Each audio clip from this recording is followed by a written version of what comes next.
दोस्तों कैसे हैं आप सभी। आशा करती हूँ आप सभी बहुत अच्छे हैं और अपना ख्याल रख रहे हैं। राधा रानी अपनी कृपा आप सब पर बनाए रखे। दोस्तों आज हम बात करेंगे गणेश चौथ की या बोहला चौथ की या हेरंब चौथ की। जो कुछ उपाय बताने वाली हूँ ये गुरु जी पंडित प्रदीप मिश्रा जी ने अपने वीडियो में बताया है। तो करने से इसका लाभ आपको जरूर मिलता है। जीवन में किसी भी समस्या में हैं, तरक्की चाहते हैं, उन्नति चाहते हैं, तो ये सारे उपाय जो बताने वाली हूँ ये ज़रूर करें। इन उपायों से 100% आपको इसका लाभ जरूर मिलता है। क्या करना है ये जान लेते हैं।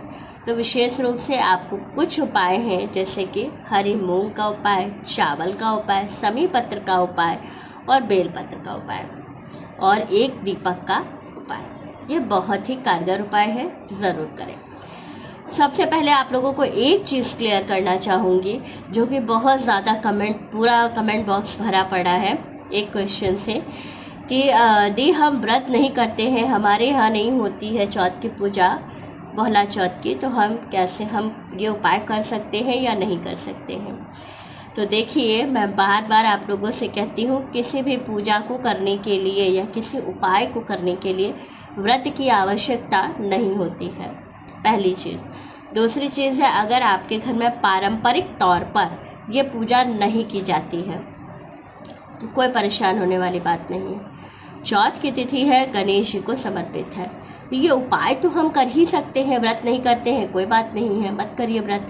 लेकिन एक चीज़ का ध्यान रखना है कि अगर आप ये उपाय करेंगे शाम के समय में तो आपको विशेष रूप से दिन भर तामसिक भोजन से दूरी बनाना है। और दूसरी चीज़ है कि ये नहीं कि पूजा हुई, चंद्रमा को अर्घ्य दे दिए, फिर हमने प्याज लहसुन और सारी चीज़ें हमने खा लिया, उस दिन आपको नहीं खाना है। तो इस बात का आप विशेष रूप से ध्यान रखें। दूसरी चीज़ है अब हम अपने उपाय की बात करते हैं। देखिए क्या करना है आपको, जो पूजा का मुहूर्त मिल रहा है, पहले तो 12 अगस्त को आपको व्रत रखना है। दूसरी चीज़ है पूजा का मुहूर्त 7:16 से 7:50 का है। तो इस बीच में आप क्या करिएगा, या तो किसी शिव मंदिर में चले जाइएगा क्योंकि शिवलिंग में पूरा शिव परिवार समाहित है, तो आपको गणेश जी की भी आराधना करनी है और साथ ही कार्तिकेय जी की भी आराधना करनी है। तो आपको क्या करना है, किसी शिव मंदिर में चले जाना है। या तो अगर आप नहीं है कि हम घर पे पूजन करेंगे तो आप क्या करिएगा, तारों की छांव में एक चौकी लगाइएगा, उस पर गणेश जी की स्थापना कर दीजिएगा और पीछे शिव परिवार का कोई तस्वीर या मूर्ति जो आपके पास हो ज़रूर रख दीजिएगा। इसके बाद आपको क्या करना है, पहला काम, सबसे पहले गणेश जी को इस दिन दूध का स्नान ज़रूर कराया जाता है। गाय का कच्चा दूध, इसका स्नान आपको ज़रूर कराना है। ये पुत्र प्राप्ति या पुत्र की उन्नति के लिए, पुत्र या पुत्री की उन्नति के लिए बहुत कारगर होता है।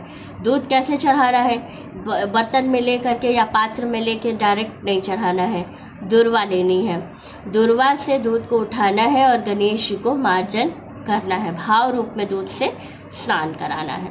फिर शुद्ध जल से स्नान करा के बाबा को नए वस्त्र आपको पहनाना है और नए वस्त्र पहनाने के बाद उनको सुंदर सा श्रृंगार देना है। आपको क्या करना है, जो पीला वाला सिंदूर होता है उसमें थोड़ा सा चमेली का तेल मिला करके चंदन के फॉर्म में बना के बाबा को उसका तिलक करना है। साथ ही जो आपने शिव परिवार पीछे लगाया है, माता पार्वती की आराधना, शिव जी की आराधना, कार्तिकेय जी की आराधना, सबकी आपको पूजा करनी है। अब इसके साथ ही आपको क्या करना है, गणेश जी आगे हैं, अब आपको विशेष रूप से करना है पूजन। अब आपको एक देशी घी का बढ़िया दीपक बनाना है जो कि पूरी रात आपका जल सके, और दीपक इतना बड़ा हो, इतना उसके अंदर घी हो कि वो पूरी रात जो है जलता रहे। तो एक दीपक बना लीजिएगा, वो गणेश जी के सामने आप जला दीजिएगा।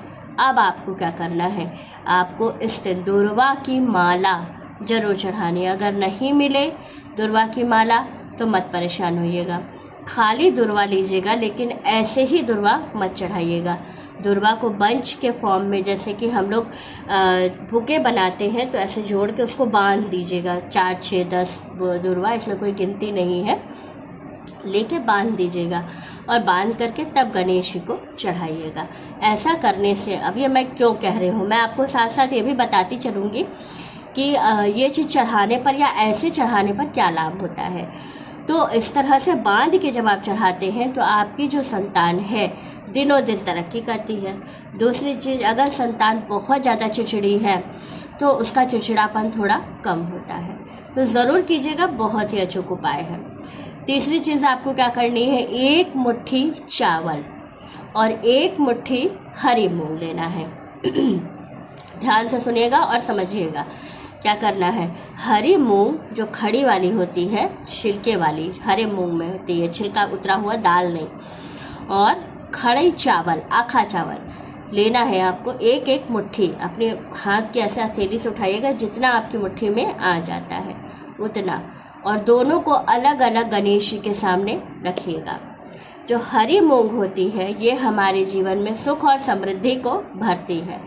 चावल जो होता है ये हमेशा संपदा को बढ़ाता है, मान और प्रतिष्ठा को बढ़ाता है। तो इसलिए ये दोनों चीज़ें आपको अलग अलग गणेश जी के सामने, पहले हरी मूंग और फिर चावल रखना है। इसके साथ ही आपको क्या करना है, मोदक, जो कि गणेश जी को बहुत प्रिय है, तो बेसन के मोदक का भोग आप जरूर लगाइएगा। साथ ही क्या करना है, 1 बेलपत्र पर हल्का सा आपको क्या करना है, सिंदूर लगाना है। कोई भी, चाहे जेंट्स हो या लेडीज़ हो, सभी को बेलपत्र पर सिंदूर लगाकर ही जो है गणेश जी को समर्पित करना है। ये लक्ष्मी प्राप्ति के लिए होता है। जो लोग गणेश जी को बेलपत्र पर सिंदूर लगा के चढ़ाते हैं उनको अपार धन की प्राप्ति होती है। तो ज़रूर चढ़ाइएगा, बहुत लाभ होता है। और इसके बाद आपको दीपक मैंने बता ही दिया कि पूरा घी भर करके इतने अच्छे से जलाइएगा कि पूरी रात आपका दीपक जले। अब इसके बाद एक जो खास उपाय है वो ज़रूर कीजिएगा। क्या है, कुबेर का दीपक, क्योंकि जो गणेश जी हैं इनका एक स्वरूप कुबेर जी भी है।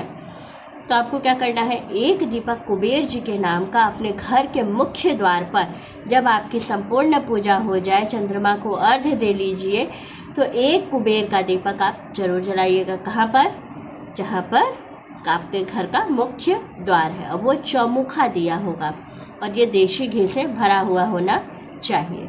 बहुत लाभ होता है। ये सारे उपाय जो हैं ये स्कंद पुराण में आपको देखिएगा तो वर्णित मिल जाएंगे, और इनका इतना लाभ है कि करते ही इसका फल आपको मिलने लगता है। ज़रूर करें, 100% इसका लाभ ज़रूर मिलेगा। राधे राधे दोस्तों।